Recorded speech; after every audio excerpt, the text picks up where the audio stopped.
Hi guys, welcome to ആദ്യം കുഞ്ഞി YouTube channel. ഇന്ന് ഞാൻ വന്നിരിക്കുന്നത് എക്കോളജിക്കൽ ക്ലാസിഫിക്കേഷൻ ഓഫ് എർത്ത് വോംസിനെ കുറിച്ച് ഡിസ്കസ് ചെയ്യാൻ വേണ്ടിയിട്ടാണ്. എർത്ത് വോംസ് എന്ന് പറയുന്നത് ഒരു ടെറസ്ട്രിയൽ ഇൻവെർട്ടിബ്രേറ്റ്സ് ആണ്. They belong to the class Oligochaeta of phylum Annelida. ഇവരെ കൂടുതലായിട്ടും നമുക്കറിയാവുന്ന ഈ മണ്ണിലൊക്കെ കാണും അല്ലേ. കൂടുതലും മോയിസ്റ്റ് സോയിൽസിലാണ് കാണാം. വെൽ എയറേറ്റഡ് ആയിട്ടുള്ള മോയിസ്റ്റ് ഹാബിറ്റാറ്റ്സിൽ മാത്രമേ ഇവരുടെ പ്രസൻസ് ഉണ്ടാവത്തുള്ളൂ. ഇവരെ മെയിൻലി ക്ലാസിഫൈ ചെയ്തേക്കുന്ന മൂന്നായിട്ടാണ്: എപ്പിജിക്, അനീസിക് ആൻഡ് എൻഡോജിക് സ്പീഷീസ്. എപ്പിജിക് സ്പീഷീസിൻ്റെ പ്രത്യേകതകളിലേക്ക് നമുക്ക് വരാം.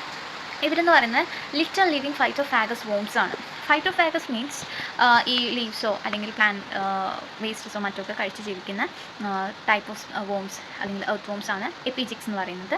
ഇവർ കുറച്ചുകൂടി ഡാർക്ക്ലി പിഗ്മെൻറ്റഡ് ആണ്. വളരെ ഷോർട്ട് ലൈഫ് സൈക്കിളേ ഉള്ളൂ ഇവർക്ക്. ഇതിൽ ഇൻവോൾവ് ചെയ്യുന്ന രണ്ട് സ്പീഷീസാണ് പെരിയോണിക്സ് എക്സ്കവേറ്റസ് ആൻഡ് ഐസീനിയ ഫോർട്ടിഡ. ഇവർ കൂടുതലായിട്ട് നമുക്ക് മണ്ണിൻ്റെ സർഫസ് ഏരിയാസിൽ മാത്രമേ കാണാൻ പറ്റത്തുള്ളൂ. സോ ഇവരെ നമുക്ക് സർഫസ് ഡ്വെല്ലേഴ്സ് എന്ന് വിളിക്കാം. നല്ല ഹാർഡ് വർക്കേഴ്സാണ്. കൂടുതലും ഓർഗാനിക് വേസ്റ്റസിനെ, അതായത് ലീഫ് പോലുള്ള ലെയേഴ്സിനെ എന്താക്കി മാറ്റുന്ന ഓർഗാനിക് വേസ്റ്റസിനെ ഫെർട്ടിലൈസേഴ്സ് ആയിട്ട് മാറ്റാനായിട്ട് ഇവർ ഹെൽപ്പ് ചെയ്യുന്നുണ്ട്. സോയിലിൻ്റെ സ്ട്രക്ചറിനെ ഒന്നും ഇവർ ഡിസ്റ്റർബ് ചെയ്യുന്നില്ല.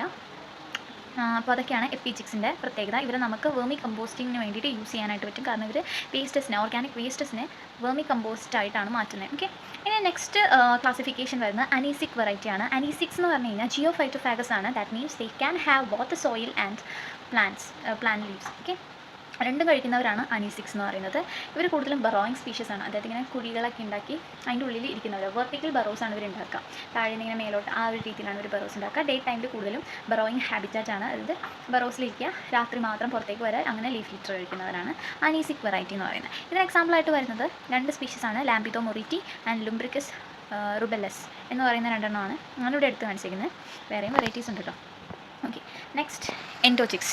എൻഡോജിക്സ് എന്ന് പറഞ്ഞാൽ ജിയോഫാഗസ്, അതായത് മണ്ണ് മാത്രം കഴിക്കുന്നവരാണ്. Feeds on organically rich soil they ingest. അത് ഓർഗാനിക് റിച്ച് ആയിട്ടുള്ള സോയിൽസ് മാത്രമേ അവർ കഴിക്കത്തുള്ളൂ. അതിന് എക്സാമ്പിളായിട്ട് നമുക്ക് അല്ലോലോബോഫോറ ക്ലോറോട്ടിക്ക പറയാം. പിന്നെ അല്ലോലോബോഫോറ റോസിയെ എന്ന് പറഞ്ഞൊരു സ്പീഷീസ് നമുക്ക് ഇതിന് എക്സാമ്പിളായിട്ട് പറയാം. പിന്നെ എൻഡോജിക് എന്ന് പറയുമ്പോൾ ബോട്ടം ഡ്വെല്ലേഴ്സ് ആണ്. കൂടുതലും മണ്ണിന് അടിയിലായിരിക്കും കാണാം. കാരണം ഇവർ ലീഫ് ലിറ്റേഴ്സ് ഒന്നും കഴിക്കുന്നില്ല. അങ്ങനത്തെ വെറൈറ്റീസാണ് എൻഡോജിക്സ്.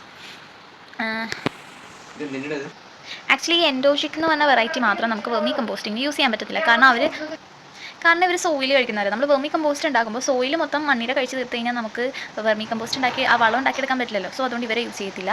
മെയിൻലി നമ്മൾ പ്രിഫർ ചെയ്യുന്നത് നമ്മുടെ എപ്പിജിക്സ് ആണ്, അല്ലെങ്കിൽ അനീസിക്സ്. ഇത് രണ്ടും നമുക്ക് വെർമി കമ്പോസ്റ്റിങ്ങിന് വേണ്ടിയിട്ട് യൂസ് ചെയ്യാം. അപ്പോൾ ഈ വീഡിയോ നിങ്ങൾക്ക് ഹെൽപ്ഫുൾ ആവുമെന്ന് ഞാൻ വിചാരിക്കുന്നു. ഇതൊരു ഇമ്പോർട്ടൻറ്റ് ക്വസ്റ്റ്യൻ ആണ്. ഡിഗ്രിയിലെ സുവോളജി തേർഡ് ഇയേഴ്സിന് ഇമ്പോർട്ടൻ്റ് ആയിട്ടുള്ളൊരു ക്വസ്റ്റ്യൻ ആണ്. അപ്പോൾ താങ്ക് യു ഗൈസ്.